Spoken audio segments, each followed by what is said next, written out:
Hey everybody, Taylor Nauta here. Today I'm going to be reviewing an unusual guitar for me, a Squier Baritone Cabronita Telecaster. Now I haven't bought a Squier since middle school. I think I was like 14 or 15 years old last time I had a Squier guitar, and it was a blue Squier Strat, and it wasn't all that nice. And I've never wanted to buy another Squier ever since then, but I saw this at Guitar Center in Baton Rouge, and I've been wanting a baritone forever. I've been kind of looking at the Dan Electro baritones and some of the Squier baritones, and when I saw this one there, I plugged it into a Vox AC-15, and I was kind of blown away by it. I was like, this thing is super cool, and it's not something that I would probably use to play live, but definitely in the recording studio. There's all kinds of uses for a baritone. Matter of fact, I did try to play this guitar live. I took it to one show and played it on a couple songs, and neither me or the bass player knew what the hell to do. We were kind of both stepping on each other's toes and playing in a frequency range that's too close. So I'm not sure how to apply this in a live setting with songs that don't have any baritone in them, but in the studio, oh, I can find some uses for this thing for sure. It's a pretty cool guitar, and I gotta say that Squier has really stepped up their quality game. This is a well-made guitar. The fretwork is great. It needed a little action adjustment. It was pretty high, like a dobro at first, and I lowered it down. But now it's great, and the fit and finish of this guitar it's really top-notch. I mean, I can't even find anything to boo-hoo about it, except for tuning keys. The tuning keys, they kind of skimped on. They're super duper sensitive. You know, you move it a little and it changes the pitch a lot. That's my one qualm with the guitar. Other than that, I think it's a great piece of equipment for a pretty dang low cost, and for the price that it is. I mean, it's a sub $500 guitar. You can't even be mad at these tuning keys, and it's an easy replacement. You could replace them with some better, you know, true occlusion tuners or whatever you want, and it'd be an easy fix. Put some 18:1 ratio tuners on there or something, but once you get it in tune, it stays in tune really well. Plays really nicely. It's got a very petite neck, and I'm not a big fan of skinny necks. I like really chunky necks. So this neck being as petite as it is, it's not quite my cup of tea, but that's totally a preferential thing. But all together, I'm pretty content with this guitar. Let's go through some of the tones and see what you think of it. Now I'm playing it through my Fender Tone Master Super Reverb here, and I got no effects whatsoever. No pedals on. I got some pedal board in front of me, but nothing as of yet clicked on. This is just pure amp tone. I got everything set pretty much at noon. Got the volume at about 5.5, treble at 5, middle at 5, bass at 5, reverb at 5. Let's bring that down to like 3. And I got the tremolo off. So I'm on the bridge pickup position here.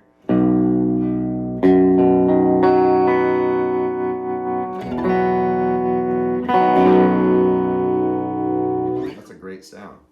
Now, for those of you who don't know, a baritone guitar is tuned like a regular guitar, but from B to B instead of from E to E. So it's kind of like in between a guitar and a bass. It's a pretty cool little frequency range to hang out in. I love that sound.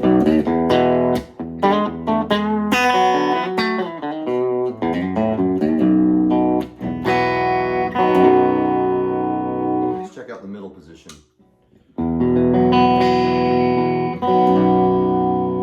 Neck.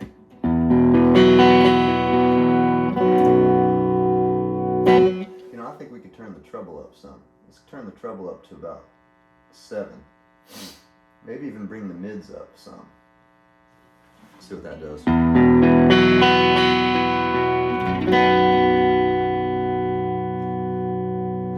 back to the bridge.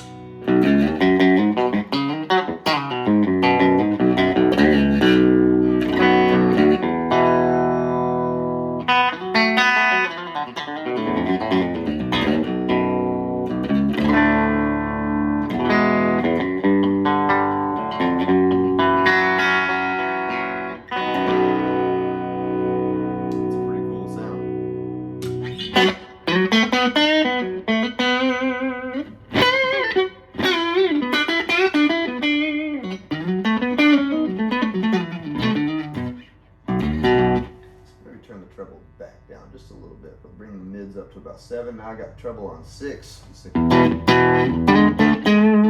better.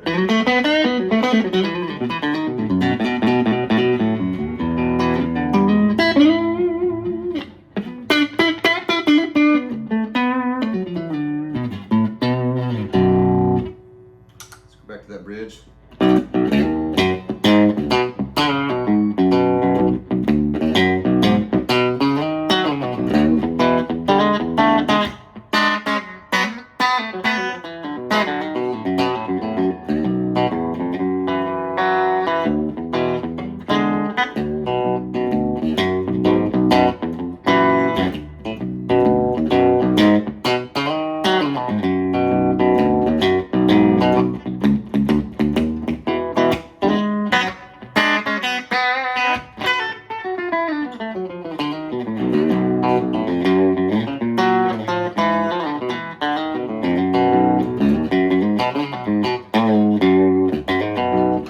Cool. I mean, you can just get lost into some grooves. And I think that's the coolest thing about this guitar, is that it's so different than anything else you likely have, that it inspires you to just screw around.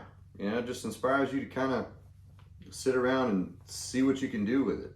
And I think that's my favorite thing about it. It's just a very inspiring guitar.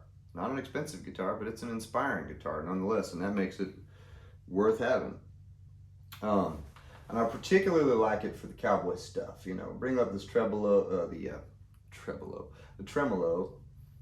to about 5 on the speed and intensity, and let's see what that sounds like. Back on the bridge pickup.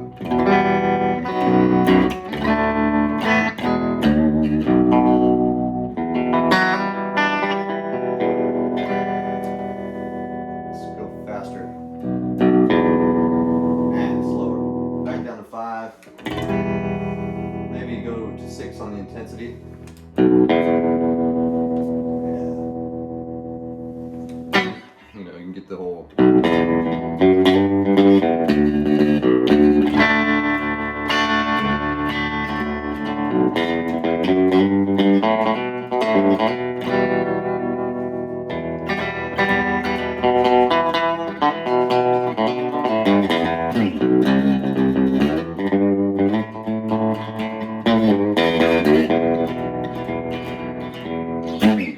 Idea.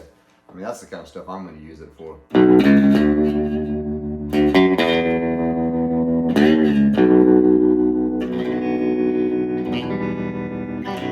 All that cowboy stuff, tremolo guitar, I love that stuff in recordings.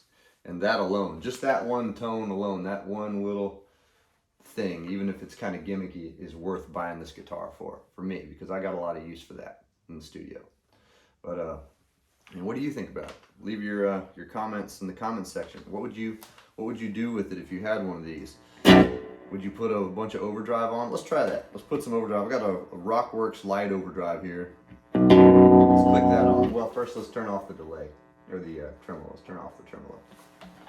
Ooh, we could add some delay too. Let's do that. So, got the TC Electronics flashback.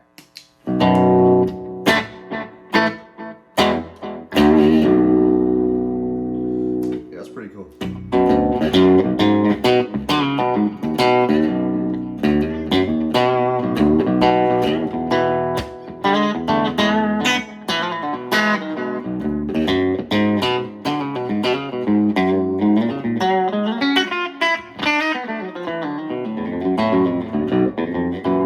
Now let's kick on this light overdrive by Rockworks.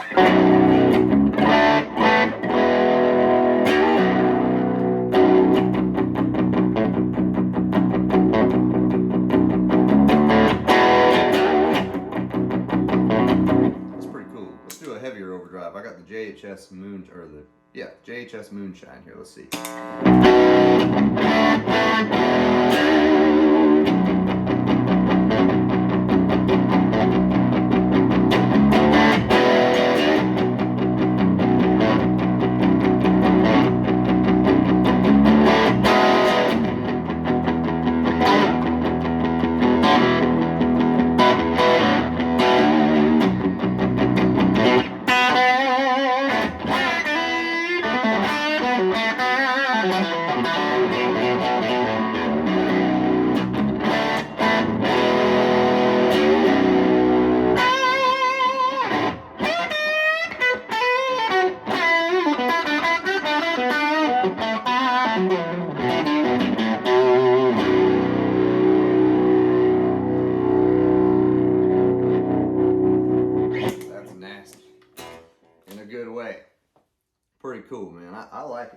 you could really get heavy with it. And I'm not even into like metal and things like that so much, but if I was, I think this would be another cool guitar to have in the toolkit for that kind of stuff. But I play a lot of blues rock and southern rock stuff, and I'm hearing all kinds of little opportunities for this guitar. So I'm kind of excited to see what I end up doing with it. Also, before I close this video, another shout out to Fast and Filthy for giving me another cool hat. Check out their little apparel website, which I'll put in the comment section or in the about section of this video. It's a good little Louisiana-based brand, makes outdoor clothing and stuff, and I think they got pretty nice stuff. Nice hats. I need to figure out where he gets these hats so I can have some made with my logo on them and sell at shows.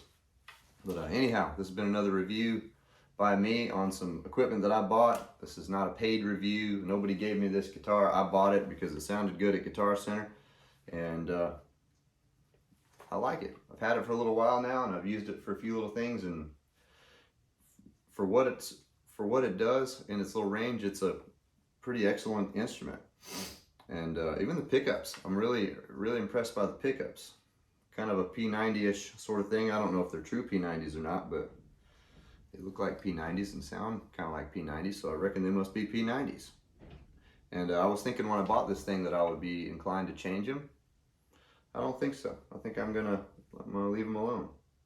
All in all, it's a great guitar. I'm not gonna change anything. I'm gonna leave it hanging on my wall right here until I need it for a session, and I'm gonna use it just like it is. Pretty tickled with it. What do you think?